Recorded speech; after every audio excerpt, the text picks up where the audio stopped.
મારા વાલા પ્રિયો, ઈશુના નામમાં હું તમને શુભેચ્છા પાઠવું છું. તમે કેમ છો? તમે સારા છો ને?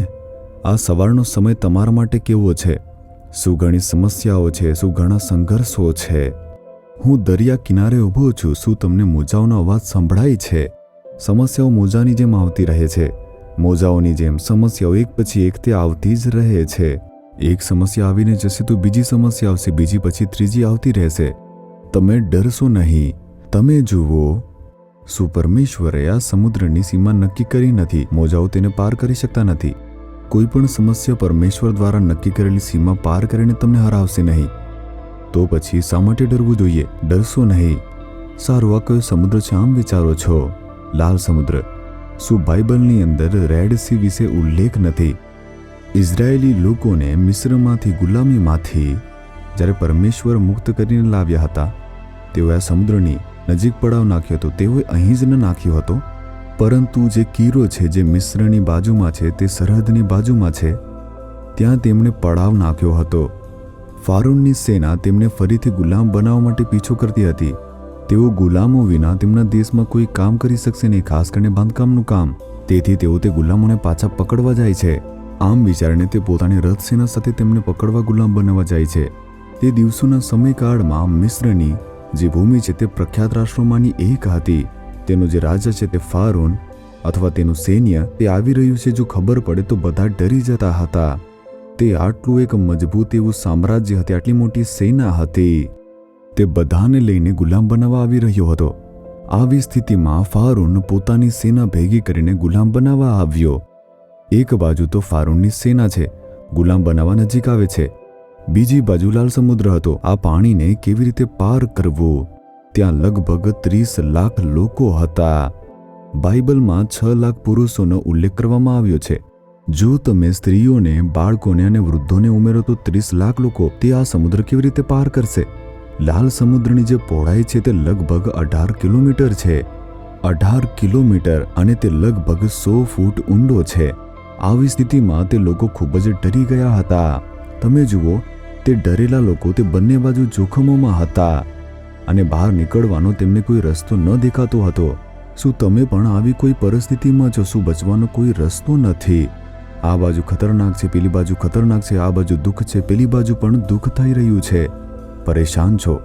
પ્રભુ એવો રસ્તો બનાવશે જ્યાં કોઈ રસ્તો નથી. પ્રભુ શું કહે છે જાણો છો? તેમને ભયભીત થયેલા ઈશ્વરના બાળકો તરફ જોઈને નિર્ગમન 14મો અધ્યાય 13મી કલમમાં કહ્યું, બીસો નહીં, ઊભા રહો ને યહોવા આજે તમારે માટે જે બચાવ કરશે તે જુઓ. Stand still and see the salvation of the Lord today. એટલે ઊભા રહો ને પ્રભુના ઉદ્ધારને જુઓ. ડરશો નહીં. ડરશો નહીં. પરિસ્થિતિઓને જોઈને ડરશો નહીં. ફારૂનની સેનાને જોઈને ડરશો નહીં. લાલ સમુદ્ર જોઈને ડરશો નહીં. બીસો નહીં, ઊભા રહો ને પ્રભુ તમારા માટે ચમત્કાર કરશે તે તમે જુઓ. પ્રભુ આવી રીતે તેમને વચન આપી રહ્યા છે. પ્રભુએ શું કર્યું જાણો છો? તેમણે સમુદ્રને 2 ભાગમાં વેચી નાખ્યો. તેમણે 18 કિલોમીટર પહોળા સમુદ્રને 2 ભાગમાં વિભાજિત કરી નાખ્યો હતો. વચ્ચે સૂકી જમીન હતી.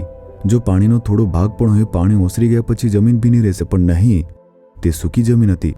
અલૌકિક ચમત્કારો કરનાર તે આપણા પ્રભુ છે. પ્રભુએ તેમને સમુદ્રની મધ્યમાંથી સૂકી જમીનમાંથી દોરી ગયા આપણે તે જોઈ શકીએ છીએ. એ જ ઈશ્વર તમારા માટે આજે માર્ગ ખોલવાના છે. બહાર નીકળવાનો કોઈ રસ્તો નથી, ચારે બાજુ ભય છે આમ વિચારો છો? પરમેશ્વર તે તમારા માટે અણધાર્યો માર્ગ ખોલવા જઈ રહ્યા છે. તમે કંઈ ન કરો, માત્ર ઊભા રહો અને જુઓ, પરમેશ્વર અદ્ભુત ચમત્કાર કરવાના છે. ભયભીત થશો નહીં. જે પરિસ્થિતિથી તમે ડરો છો તે બદલાઈ જશે. જે તમને ડરાવે છે તે અદૃશ્ય થઈ જશે. જે સમસ્યાઓ તમને ડરાવે છે તે અદૃશ્ય થઈ જશે. શેતાનના કાર્યો જે ડરાવે છે તે શૂન્ય થઈ જશે. ડરશો નહીં. તમે હિંમતવાન બની જજો. ઠીક છે? જે પ્રભુએ તે દિવસે ચમત્કાર કર્યો તે આજે પણ તે કરી શકે છે. તે પોતાના બાળક માટે કોઈ પણ કાર્યને કરવા તૈયાર છે. શું તમે તેમના બાળકો નથી? શું તેમને અનુસરતા નથી? શું તેમની સાથે ચાલતા નથી? હું ઈશુ સાથે ચાલી રહ્યો છું, તેમની સાથે વાત કરું છું. તે જ મને હાથ પકડીને માર્ગદર્શન આપીને દોરે છે. જો તમે આમ કહેશો, તે ચોક્કસપણે એવું કરવાના છે. આપણે પણ એ જ માટે પ્રાર્થના કરીશું કે આજે પણ તમારી સાથે એક એવો ચમત્કાર થાય. હું પ્રાર્થના કરીશ. આવો આપણે પ્રાર્થના કરીએ.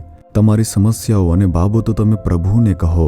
તેમના ચરણોમાં આવીને પ્રાર્થના કરો કે હે પિતા, તમે તે દિવસે સમુદ્રને વિભાજિત કરીને અને તમારા જે લોકો હતા તેમના માટે માર્ગ બનાવીને ચમત્કાર કર્યો, તેવી રીતે આ દીકરા દીકરી માટે પણ તમે માર્ગ ખોલો. એક ચમત્કાર થવા દો, એક અલૌકિક ઘટના બનવા દો. પ્રભુ તમે એવું થવા દો.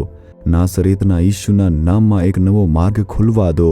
જે શક્તિઓ તેમને ડરાવે છે અને તેમની વિરુદ્ધ ઊભી છે તેમને નાશ થવા દો. ઈસુના નામમાં તે દૂર થાય. તમારા લોકોને આજે પણ તે ચમત્કાર જોવા દો.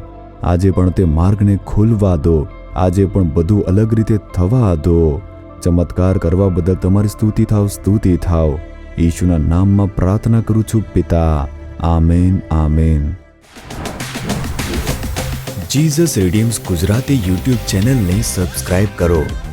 દરેક નવા કાર્યક્રમની માહિતી મેળવવા માટે બેલ આઇકન પર ક્લિક કરો.